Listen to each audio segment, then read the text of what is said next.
Hay un dicho de que las mujeres siempre partimos de la posta que nos dejaron las anteriores.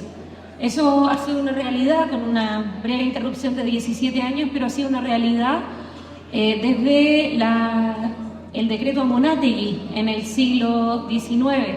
Cada generación de mujeres le ha entregado a la siguiente un mayor margen de libertad.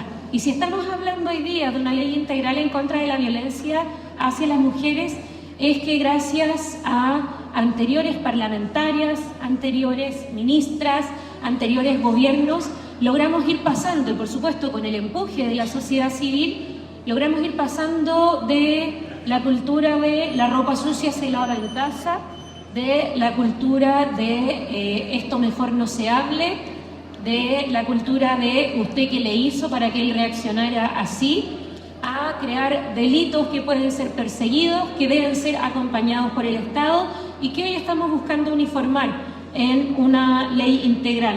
Quiero reconocer que yo soy la cuarta ministra que tramita este proyecto de ley, que lo toma entre sus prioridades. Primero, por supuesto, la ministra y hoy senadora Claudia Pascual. En segundo lugar, la ministra Isabel Pla, que acompañó su salida de la Cámara en el año 2019 cuando pasó al Senado, donde estuvo 5 años. La ministra Mónica Salaquet, que ingresó indicaciones cuyo sentido hemos mantenido luego de 5 años en el Senado. ¿Por qué? Porque la preocupación por la violencia contra las mujeres, contra lo que se quiera insinuar, es una preocupación transversal. Esta ley incorpora también propuestas que han sido transversales en distintas bancadas. Incorpora, por ejemplo, en su informe financiero, los fondos pertinentes para la incorporación de las relaciones de pololeo en el monitoreo telemático, tal como nos solicitó y propuso la diputada Natalia Romero. Incorpora también cuestiones relativas al vínculo entre la justicia de familia y la justicia penal, tal como nos propusiera el diputado Durán. Incorpora, por supuesto, la violencia ginecobstétrica que ha sido planteada por parlamentarias de distintas bancadas. Sabemos de todas formas que hay un debate, pero creo que no se podría decir en ningún sentido que esta ley no ha sido debatida. 7 años de debate no son suficientes, más de 400 indicaciones discutidas a lo largo de 5 años en el Senado no son suficientes, 2 años de discusión en las comisiones unidas de Constitución y de Mujer del Senado. ¿Les parece que es una discusión apresurada? A nosotras como ministerio no nos parece, pero sí creemos que esta ley incorpora elementos que son esenciales para que, tal como hemos titulado en nuestra campaña de prevención 2023, podamos llegar a cero. Hay cosas que han cambiado desde la propuesta que llegó ayer a la sala del Senado. Efectivamente, con votos de parlamentarios y parlamentarias de oposición y centro, se eliminaron contenidos que son sensibles para nuestro gobierno, como por ejemplo la omisión dentro de la violencia ginecobstétrica, porque sabemos que causaba un debate respecto a la objeción de conciencia, que no es materia de este proyecto de ley. Por ejemplo, que se eliminaron los incisos del artículo 12 que tanto preocupa, referencia a las obligaciones especiales de prevención en el sector educación, en particular eliminando la frase de la incorporación de la perspectiva de género en la formación docente en todos sus niveles, así como también las dimensiones emocional, afectiva y sexual. Como decía, contenidos que son relevantes para nuestro gobierno, pero que fueron rechazados ayer en el Senado, luego de 2 años de discusión. Y es por eso, diputados y diputadas, por intermedio de usted, presidente, que no hemos repuesto esas indicaciones.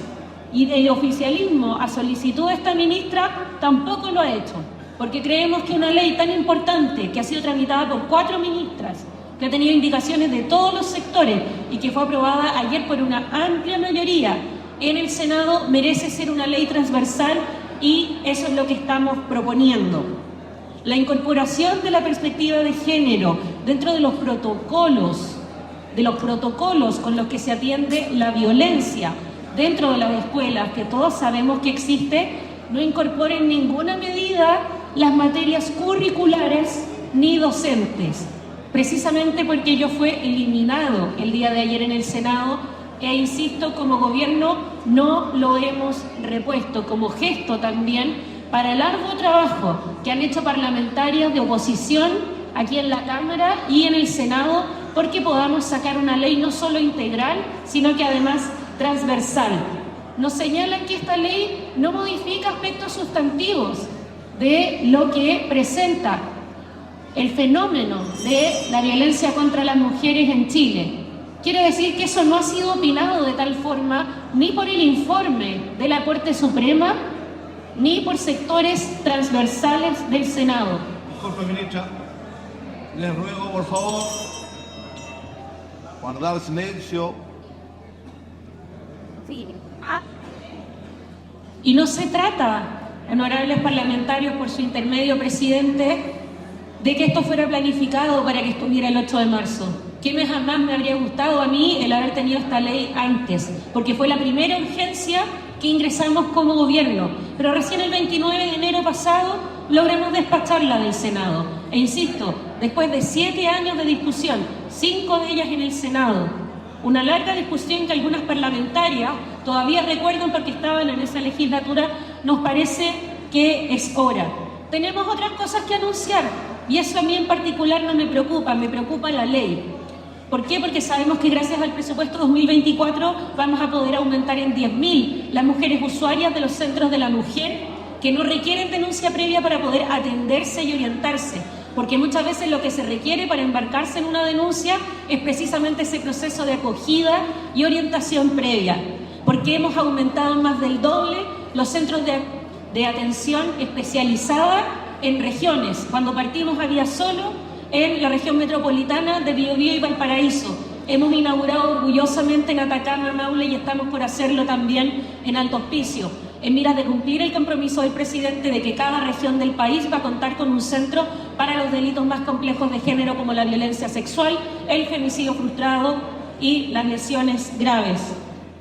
Hemos incorporado la violencia sexual a las garantías explícitas de salud, estableciendo una red de atención a través de la red asistencial en todo el país. Tenemos que mostrar el 8 de marzo, pero nos urge esta ley, y nos urge esta ley no por algo identitario, porque no se puede juzgar a la ley por lo que no dice, o por lo que dice una ministra en España. Se puede juzgar a esta ley y opinar en base a ella, creo yo, que sería lo óptimo en base a lo que sí señala. Y respecto a lo que sí señala, queremos señalar que aquí hay una mejora concreta recomendada por la Corte Suprema en su informe al Senado respecto a la supervisión y vigilancia de las medidas cautelares, que es uno de los grandes reclamos que escuchamos transversalmente cuando algún parlamentario o parlamentaria nos transmite su preocupación respecto a algún caso, que fortalece la posibilidad de representación jurídica del Servicio Nacional de la Mujer y Equidad de Género en casos de femicidio frustrado, porque también, y recuerdo a propósito del caso de Fabiola Vargas, lo que nos señalaba el diputado Mirosevich, por su intermedio presidente, que por qué no llegamos a la primera audiencia con Mosernamec si era un femicidio, porque necesitábamos un patrocinio que no llegaba. Eso es algo que estamos solucionando acá para poder llegar desde la primera audiencia a calificar como femicidio y buscar las mejores medidas cautelares contra los agresores, de protección para las víctimas, pero también de calificación del delito durante el juicio, medida que también es valorada positivamente, no por mí, que entiendo que mi opinión pueda no ser de relevancia para ciertos sectores, pero sí por la Corte Suprema, sí por las expertas que fueron durante la tramitación de la ley, sí por las abogadas que representan y litigan en caso de violencia. La Corte Suprema también valoró positivamente los artículos 1 y 2 al señalar que están en concordancia con una convención interamericana, la de Belém do Pará, que nuestro país ratificó hace 30 años, y que está en línea con ese lenguaje. Nada de las cuestiones que aquí se han enarbolado están ahí presentes en esa convención. Queremos señalar además que las nuevas definiciones de violencia en ese mismo informe de la Corte Suprema son valoradas como un avance significativo. Significativo en la medida en que, en primer lugar, no todas conducen a sede penal ni a delitos, porque son formas de definir y abordar respecto a la política pública, Y en eso quiero recordar, porque he visto la solicitud de votación separada del artículo que refiere al Consejo Nacional de Televisión, que primero la definición de violencia simbólica no conduce al Código Penal, sino que es una definición que puede ser reclamada ante los medios reguladores y por lo tanto jamás como expresión de censura previa ni control de contenido, sino ex post a la emisión o a la difusión de ciertos contenidos, cuestión que ya ocurre en la realidad, porque ustedes lo saben por su intermedio, presidente. La mayoría de los reclamos que llegan al Consejo Nacional de Televisión tienen que ver con razones de género. Tienen que ver, por ejemplo, cuando se divulgó el contenido del informe ginecológico de una víctima en un matinal. Tiene que ver, por ejemplo, con tratos denigrantes, pero nunca en forma previa. Y hoy el CNTV no tiene la definición específica para hacerlo. Jamás, y eso fue un compromiso que asumimos en el Senado, y yo reafirmo, se lo he dicho a la diputada Natalia Romero, con la cual compartimos además oficio, y que estoy preocupada, somos ambas periodistas, jamás como forma de control previo de contenido, sí como una forma de discusión y problematización posterior. Por último, y muy relevante, aquí se señala que no hay nada que vaya a cambiar la experiencia de las víctimas. Eso no es así.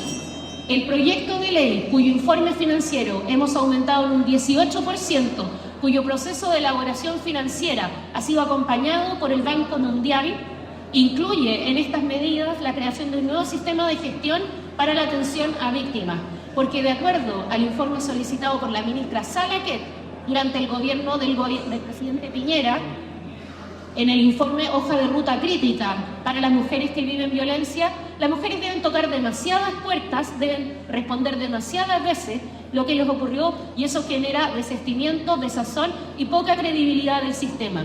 Y es por eso que en base a ese informe que inició otro gobierno, hemos continuado y hemos incluido en el informe financiero de un modelo de gestión anclado en los municipios, que son más del 80% de nuestros ejecutores y de los cuales más de 80 alcaldes de todos los sectores aquí representados manifestaron su voluntad de que esto era un buen proyecto de ley para que las mujeres no deban tocar 7 puertas, no deban contar 7 veces lo que les ocurrió antes de contar con el apoyo que esperamos, todos creemos que merecen. Es por eso, por su intermedio, presidente, que les pido 7 años de discusión no parecen suficientes.